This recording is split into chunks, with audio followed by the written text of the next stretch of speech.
এই দুই কুটনি কি হলো? আমরা কাপড় নিয়ে কুটনামি করতেছি। হ্যাঁ কাপড় নিয়ে কুটনামি করলো, এটা বারবার দুইতেছে। কি জানি, আর আমরা কুটনি এটা না, আমরা ঠিক ঘর আছে? মোছাবো, আর আমি কুটনি না, কুটনি নাম কেটে ফেলছি, আর কোনো কুটনামি করব না। আচ্ছা।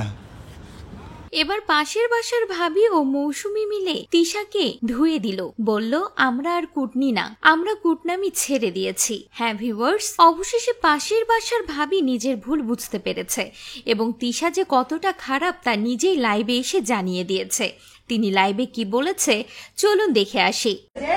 বড় ছেলে বলতেছে যে তারা নাকি উপরে আমার ওই ভিডিওতে আঙ্কেল আন্টিকে খাওয়াইছে, ওই ভিডিওতে 1 মিলিয়ন ভিউ হয়েছে বইলা তারা যা তা ব্যবহার করছে এখানে, যে ওই মহিলা কেন 1 মিলিয়ন ভিউ হইলো, ওই মহিলা কেন আগে ভিডিও ছাড়ে, ওই মহিলা কি জানে না যে আগে ভিডিও ছাড়া নিষেধ? ওই মহিলাকে আমি বারবার বলে দিছি, তারপরে ওই মহিলা কেন ভিডিও ছাড়ছে, কেন ভিডিও ছাড়ছে? ওই মহিলার এত বড় সাহস দিচ্ছে কে আমার কথা অমান্য করে? আমার ঘর আমার সংসার, আমি আগে ভিডিও ছাড়বো, আমার ঘরে ভিডিও হয়, আর সে আমি কষ্ট করে এত দূর আসছি। তারপরে বলে ওই মহিলার ফেসে মনিটাইজেশন আছে, ওই মহিলার $100 হয়েছে। আম্মু এটা যদি তোমার হইতো তাইলে কি আর আমি এমন করতাম? আর যদি $100 তুমি কামাই করতা, অথবা আজকে যদি তোমার পেজে $100 আইতো বা তোমার 1 মিলিয়ন ভিউ হইতো, তাইলে কি আমি এমন করতাম?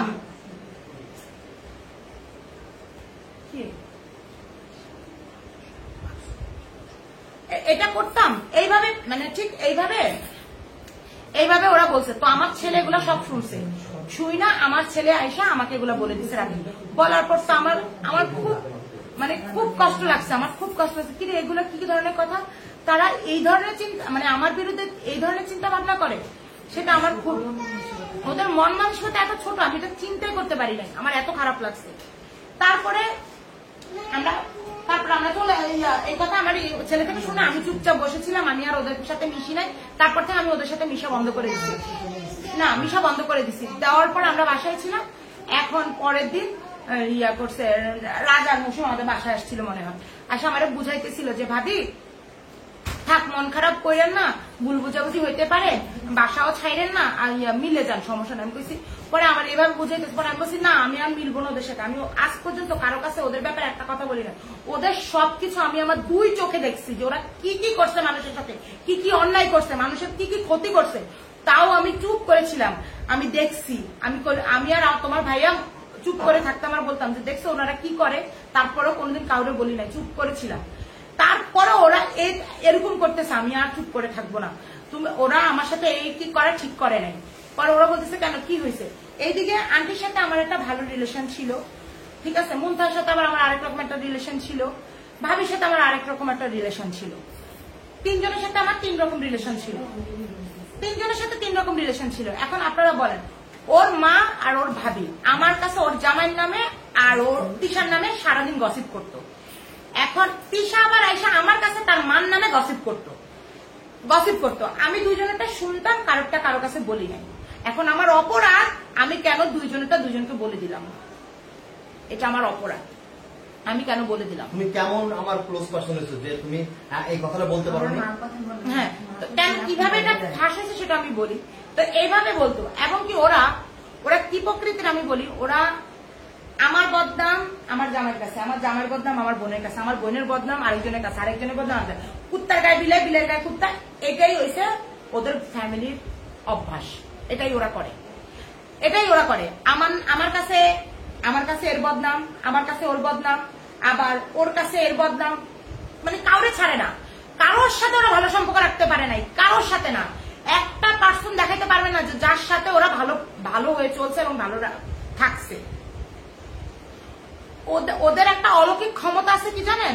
ওরা কাউকে দায়িত্ব নিয়ে এমন ভাবে তাদেরকে বশ করবে, বুঝাবে যে তারাই ফ্রেশ, তারাই ভালো, দ্বিতীয় পক্ষ যে আছে তারা সম্পূর্ণ রং, তাদের সব ভুল, তারা সব খারাপ। এত নাটক তারা জানে। একটা মানুষের সাথে ধরে মিশে তো বোঝা যায় না। আস্তে আস্তে 1 বছরে আমার কাছে সব ক্লিয়ার হয়ে গেছে। তাদের প্রত্যেকটা অভিনয়, নাটক সব আমার কাছে ক্লিয়ার। এই যে আকিবাবির পেজের আইডির মধ্যে যে স্টেপ করছে, কে দিছে? ওরা দিছে। এই যে এটা কি কয়, এই যে ওর নাম কি, মৌ আরিফ, ওদের পেজ কে উড়াইছে? ওরা উড়াইছে। আমি জানি এই যে আমি আজকে লাইভে গেছি, কালকে আমার পেজ উড়াই দিবে, এটা আমি জানি, আমার পেজ উড়াই দিবে, এটা ওদের কমন, এটা ওরা পারে, আমার পেজ উড়াই দিবে। এবং লাইভ শেষে এমন হইতে পারে আমার উপরে হামলাও করতে পারে, আমার বাসায় এসে পড়বে, এটা আমি জানি। কারণ ওদের দ্বারা অসম্ভব বলে কোনো ওয়ার্ড নাই ভাই, ওরা নাটকের জন্য সেরা, ওরা নাটকের জন্য সেরা, ওদের মতো নাটক ভাই পৃথিবীর বুকে কেউ জানে না, ঠিক আছে? নাটকের জন্য ওরা সেরা, ওদের ঘরে অল টাইম নাটক চলে, অল টাইম নাটক চলে। আমার মেজো বোন তো আমার কাছেই ছিল, ও সব দেখছে কিভাবে আইসা ওরা সবাই আমার ঘরে বসে বসে ওরা গসিপ করতো মানুষের নামে।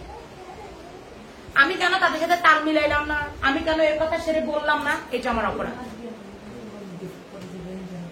তারপরে এই কথা বলার পর মৌসুমী আর রাজা যেদিন আমাকে বুঝাইতেছেন, সেদিন আমি রাজা মৌসুমী বলেছি, ভাই তোরা ওরা চিনস না, ও করে চিনতে তোকে এনে জন্ম নেওয়া লাগবে, তোরা ওরে চিনস না, তোরা চিনস না, ওরা কি কোয়ালিটি, হ্যাঁ ওগুলো বুঝোস না। ওরা আজ আমার নামে বদনাম করছে, আমি এত কিছু করলাম আমার নামে, তোকে আজকে আমারে কিভাবে বেজ্জতি করছে দেখছস, হ্যাঁ কিভাবে বেজ্জতি করছে তোরা দেখছিস, কালকে যে তোকে করবো না তার কোনো গ্যারান্টি নেই। এইভাবে আমি রাজা মৌসুমীকে বলছি, ঠিক আছে? বলতে থাকছে, বলা শুরু করছে। তো এইভাবেই ওরা সবসময় মানে, হ্যাঁ তারপরে এই যে গ্যাঞ্জামের কথাই আসতেছি। তো এরপরে আমরা তো ওদের সাথে এই রাজা মৌসুমীকে বলার পর রাজা মৌসুমী চলে গেছে। এদিকে রাজা মৌসুমীর কাছে আর আমার সামনে, আমার বোনের সামনে, সবার সামনেই ওই আন্টি মুন্থা বা তিশার এদের ব্যাপারগুলোর গসিপ হয়েছিল।